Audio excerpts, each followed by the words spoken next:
যে নির্দেশনা দিচ্ছি, আর কিছু বলা লাগবে না। ওরা কি বলো তা না, ওরা কথা বললেই তোমাকে জবাব বলতে হবে যে অমুকটা মারছো কেন, জবাব দাও। কেন্দ্রীয় নির্বাহী সংসদের কাছে পৌঁছে দিব আপা, আপনি আবার নির্দেশনাটা দেন আপা, আমি পৌঁছে দিব আপা। আবার এই যে নির্দেশনা দিচ্ছি, আর কিছু বলা লাগবে না। ওরা কি বলো তা না, ওরা কথা বললেই তোমাকে জবাব বলতে হবে যে অমুকটা মারছো কেন, জবাব দাও।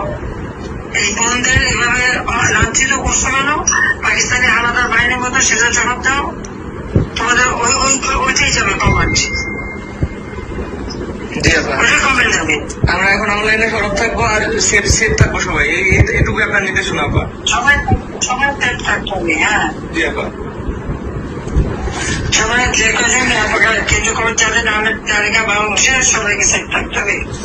জি আপা। এরা মানুষের জাতি। আপা আপনি শুধু এইটুকু জায়গা দেখেন, আমরা ছাত্রলীগ আপনার সাথে বেমানি করিনি আপা, আমরা রাজপথে রক্ত দিছি, আমরা জীবন দিছি আপা, প্রয়োজনে আবার দিব, 1000 বার জন্ম নিব প্রয়োজনে, আমরা আপনার সাথে বেমানি করি নাই, কখনো করবো না আপা।